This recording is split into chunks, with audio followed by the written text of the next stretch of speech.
Martina Navratilova wrote a column for USA Today yesterday advocating best of 5 for the women. I think the men should go to best of 3. I sort of disagree with her. We've tried the best of 5 at the year-end championships in Madison Square Garden, and it never worked out.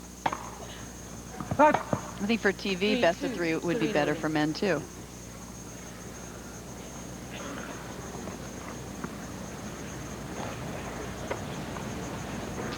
Richard Williams, you have to give him so much credit, not only for the tennis abilities, but the role of parent-coach is always a delicate issue. And he loves his daughters, and that comes first. The love, the education, their Jehovah's Witnesses, the religion, and the tennis, I think, a distant fourth.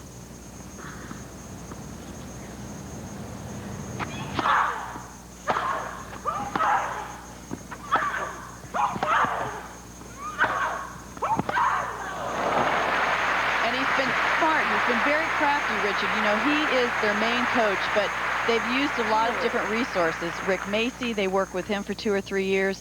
They've trained at Bollettieri's. They've gotten a lot of information from Jack Kramer, the past champion, and they've used a lot of these different people to further their careers. He's been very smart and very crafty at who he chooses to influence his daughters.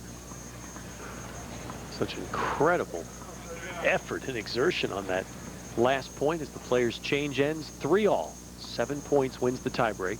You must win by 2.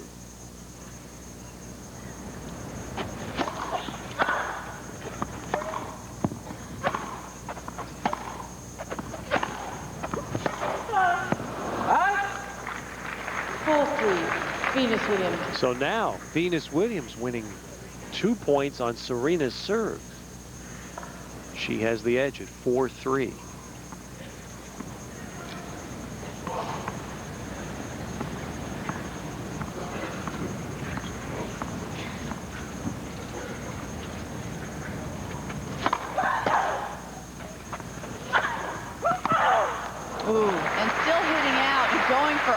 Shots. They don't appear nervous at all. 5-3, Venus Williams. But it's important for Serena to pull this point out where she's out of the match.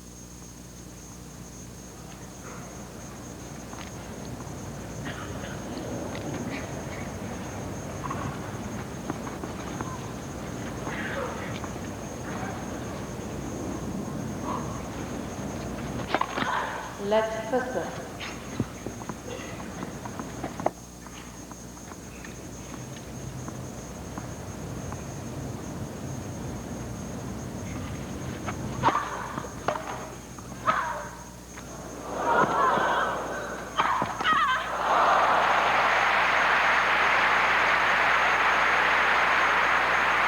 Wonderful shot, taking it out of the air, gives Venus Williams 3 match points.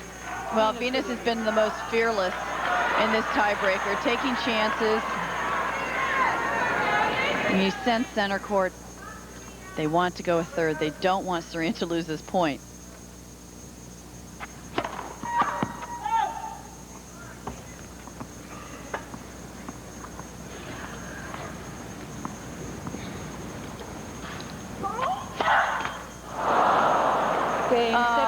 What a way to end the match.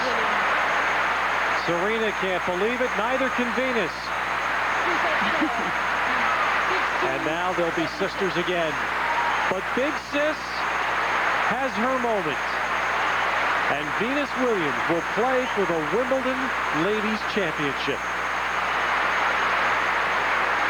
Well, you sense balance has been restored in the Williams family, and boy, you're going to see these two women in a lot more matches, even the finals of Grand Slam events. This is just a glimpse of the future. And the spectators on center court sense that very thing, Chris. Standing in all to applaud the efforts of both these players whom they know they will see much of in the future. And they'll see Venus on Saturday. But I bet you they're relieved that this match is over, too. Now they can go home and just be relaxed and not have to deal with the pressure. And what a lot of pressure it had to be on both players. And if you can read the face, it looks much bitter disappointment on Serena's face. I'm sure somewhere shortly there'll be a hug and some congratulations. Venus Williams defeats Serena in straight sets. She's on to the finals at Wimbledon. We'll have some interviews and more right after this.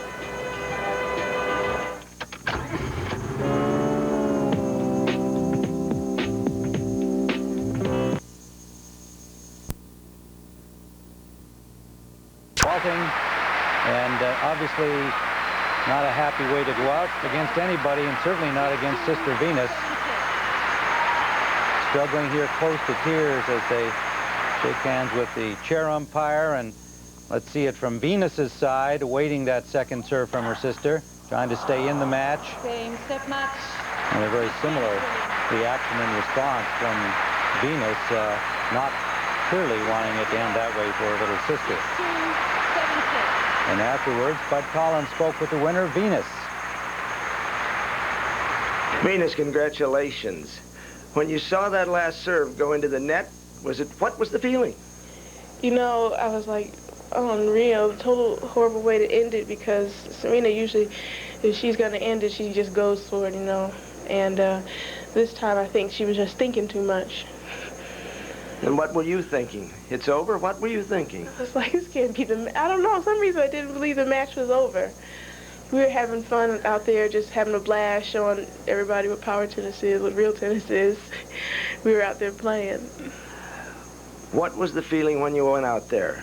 Were you pained? Was it difficult? Were you nervous? No, I think going into the match, maybe Serena was more confident, because I didn't feel I had played my best tennis, but I know how I can play. And as the match went on, I actually started serving better, which was unreal. But then Serena started returning better. Like, can she give me a point on my serve?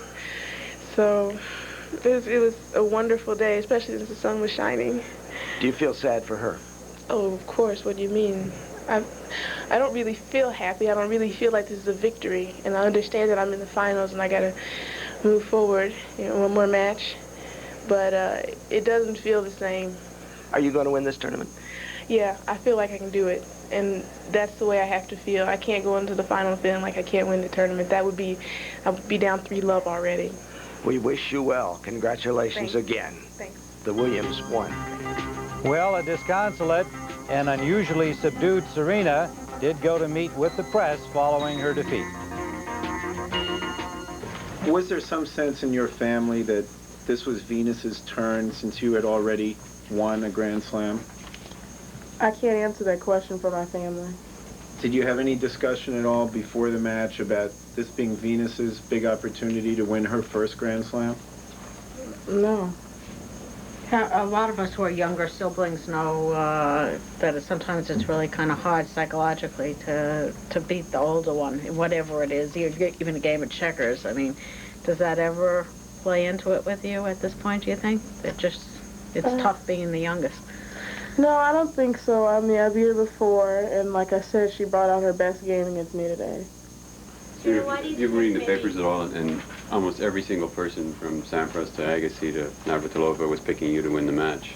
Were you aware that there was such a solid, almost unanimous opinion that you were going to win? Were you aware of that, and do you think maybe there's some pressure there? No, I just didn't play well today. It just didn't go right for me today. I didn't feel it, and I just didn't play well at all. And I'm very disappointed in what I performed.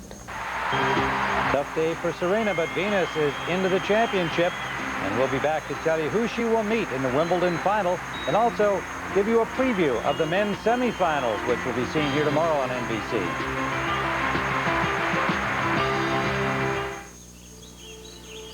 The 2000 Lincoln Navigator.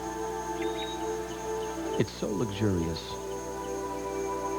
so comfortable, and so peaceful. You can almost hear a needle drop. The best-selling full-size luxury SUV in America is also the most powerful in the world. If you're interested in hearing more, drop in.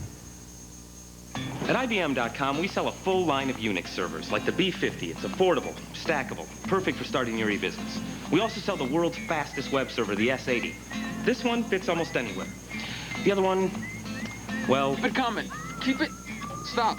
Closing the door. Oh, boy. I like I like... Oh, someone hit the button. Elevator up to code. I'm very uncomfortable with this. I can't reach the button, so... You might need to make a little space. Leon, I think your hand is... yeah, there you go. At Morgan Stanley Dean Witter, our global expertise has always been one of our greatest assets and greatest sources of pride. Of course, whatever we achieve throughout the world, we can never forget who we're achieving it for. At Morgan Stanley Dean Witter, we measure success one investor at a time. Our Morgan Stanley Dean Witter point of the day came in the match between the Williams sisters, showing the court coverage and hard hitting of both players. Venus chasing that one down, slips and still makes the return.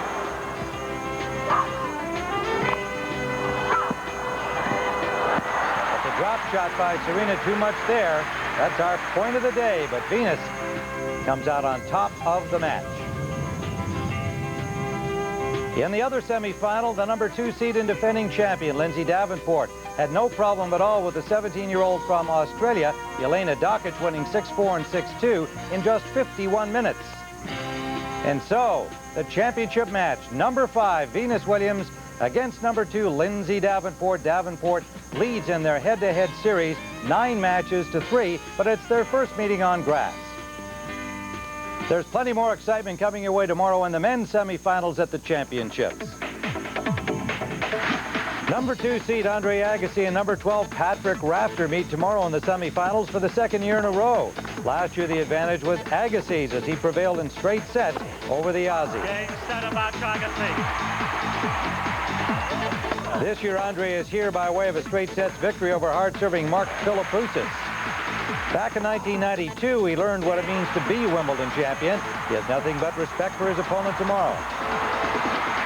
The guy moves as well as anybody on the tour, and you know, on the grass courts when they're unpredictable with the bounces, you don't have to have clean groundies. You just have to always get yourself in position and buy yourself margin for error. 2-time U.S. Open champion Rafter, coming off shoulder surgery, knows what to look forward to in the match. I'm expecting the same style of matches we played here last year now. I've got to serve very well, and I've got to get his serve back, and I've got to not just get it back, but put something on it so he doesn't control the point. Because once he starts controlling the point, he's very, very good. That match will be seen when NBC Sports Wimbledon coverage continues tomorrow at noon Eastern and Pacific, and will also feature Pete Sampras looking to advance to the Wimbledon finals for the 7th time.